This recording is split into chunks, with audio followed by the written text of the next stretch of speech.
एक ऐसा नाम, एक ऐसा धर्म जब जब विपक्ष को मौका मिलता है विरोध करने लगते हैं। सनातन धर्म से इतनी नफरत क्यों? एक दिन पहले ही अखिलेश यादव ने दिवाली में दिए जलाने का विरोध किया, तो अब एक नेता ने सीधे ये बयान दे दिया कि सनातन से बचकर रहो।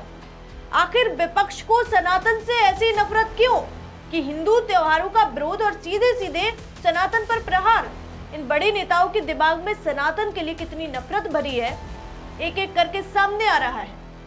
बार बार विपक्षी नेता सनातन पर क्यों निशाना साधते हैं? क्या ये राजनीतिक फायदे के लिए समाज को बांटने की साजिश है? आखिर सनातन जो सदियों से सहिष्णुता और एकता का प्रतीक है, उसे क्यों बदनाम किया जा रहा है? अब सीधे तौर पर सनातन पर हमला किया गया है। आप भी अगर ये बयान सुनेंगे तो आपका भी खून खौल उठेगा। किसने ये बयान दिया, बताएंगे आपको इस रिपोर्ट में। नमस्कार, मैं हूँ आराधना नामदेव, आप देख रहे हैं वीके न्यूज। आखिर विपक्ष को ऐसा कौन सा बुखार चढ़ा है कि जब मुंह खोलते हैं सनातन के विरोध में बोलते हैं। सनातन धर्म को कभी मलेरिया, डेंगू और कोरोना जैसी बीमारियों से तुलना करते हैं, तो कभी कहते हैं कि इसे उखाड़ फेंकना चाहिए क्योंकि ये सामाजिक न्याय के खिलाफ है। कभी सनातन धर्म को बीमारियों से जोड़ते हैं तो ये भी कहते नजर आते हैं कि ये असमानता फैलाता है, इसे खत्म करना चाहिए, खत्म करने की जरूरत है। आप सनातन के खिलाफ बोल रहे हैं, आप समझिए आप बोल क्या रहे हैं। ये कहते हैं कि सनातन धर्म को धर्म नहीं माना, कहा यह असमानता को बढ़ावा देता है और समाज को बांटता है। कुछ ही दिनों पहले एक बयान आया, उसमें कहा गया कि सनातन के रूढ़िवादी पहलुओं का विरोध जरूरी है। सनातन के कुछ पहलुओं को सामाजिक बुराइयों से जोड़ा। आप कहाँ सोए हुए हैं? आप जानते हैं सनातन के बारे में? इन सारे बयानों के बाद अब प्रदेश के मुखिया सिद्धारमैया सनातन पर प्रहार कर रहे हैं सीधे। दरअसल अभी पिछले ही दिनों अखिलेश यादव ने दिए जलाने का विरोध किया। उन्होंने कहा कि दिवाली पर पैसे खर्च करने की कोई जरूरत नहीं है, दिए खरीदना, दिए जलाना फिजूल खर्ची है। लेकिन अब कर्नाटक के मुख्यमंत्री सिद्धारमैया ने सनातन पर वार किया है। उन्होंने सीधे सीधे कह दिया है कि सनातन से बचकर रहो।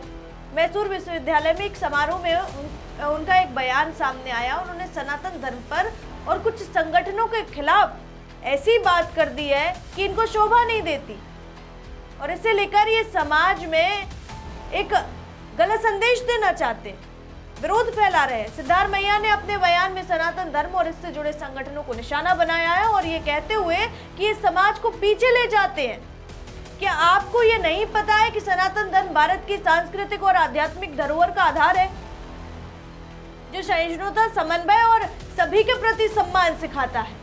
क्यों जिस देश में रहते हैं, जिस मिट्टी में पले हैं, उसकी संस्कृति का अपमान करते हैं?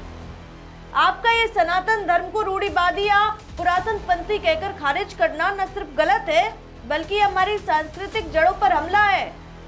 करोड़ों लोग सनातन धर्म को मानते हैं और इसके मूल्यों के साथ एक प्रगतिशील जीवन जीते हैं। इसे एक झटके में समाज के लिए हानिकारक बताना तथ्यों से परे है। सिद्धारमैया जी ने अपने संगठनों जैसे आरएसएस को भी संविधान और अंबेडकर जी के विचारों के खिलाफ बताया है। जब आप मुंह खोलते हैं सनातन के खिलाफ तो शर्म नहीं आती आपको? आरएसएस और इससे जुड़े संगठन लंबे समय से सामाजिक सेवा, शिक्षा और राष्ट्रीय एकता के लिए काम कर रहे हैं। उन्हें संविधान विरोधी कहना ऐतिहासिक तथ्यों को नजरअंदाज करना है। अंबेडकर जी ने संविधान में सभी धर्मों और विचारों के लिए जगह दी थी और सनातन धर्म को किसी भी तरह से इसके खिलाफ नहीं माना जा सकता। सनातन धर्म हिंसा या भेदभाव का समर्थन नहीं करता है और इसे इस तरह बदनाम करना समाज में विभाजन पैदा कर सकता है। ये कोशिश कर रहे हैं समाज में हिंसा भड़काने की, धर्म विरोध कर रहे हैं, धार्मिक असमानता फैला रहे हैं। सिद्धारमैया जी का कहना है कि कुछ लोग अंबेडकर जी के नाम का गलत इस्तेमाल करते हैं। ठीक हो सकता है, लेकिन सनातन धर्म को निशाना बनाकर वे खुद एक गलत संदेश दे रहे हैं। सिद्धारमैया जी का बयान समाज को एकजुट करने के बजाय बांटने का काम करता है। सनातन धर्म को, इसके मूल्यों को गलत ठहराकर वे उन लाखों लोगों की भावनाओं को ठेस पहुंचा रहे हैं जो इसे अपनी पहचान का हिस्सा मानते हैं। हमें एक ऐसे समाज में रहते हैं जहां सभी धर्मों और विचारों का सम्मान होता है, ना कि एक दूसरे पर हमले किए जाएं। सिद्धारमैया, आप अपने इन विरोधी बयानों में संयम बरतिए और समाज को जोड़ने की बात कीजिए। सनातन धर्म हमारी सांस्कृतिक धरोहर है। अब हमें आपको परिचय नहीं देना पड़ेगा कि सनातन क्या है, आप इतिहास उठाकर देखिए। उन्होंने हाल ही में सुप्रीम कोर्ट में हुए जूता कांड की भी बात की है और कहा है कि एक व्यक्ति ने चीफ जस्टिस BR गवई की ओर जूता फेंका। ये घटना बहुत शर्मनाक है और ये दिखाती है कि हमारे समाज में अभी भी कुछ लोग पुरानी और रूढ़िवादी सोच को मानते हैं।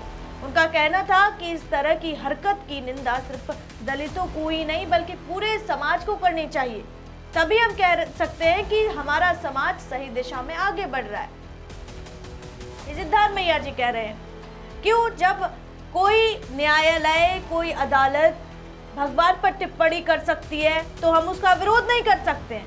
क्यों विरोध नहीं कर सकते? उनको अपने विचार रखने की आजादी है, हमको नहीं है।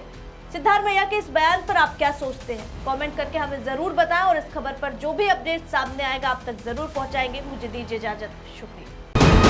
VK न्यूज, राष्ट्र के नाम।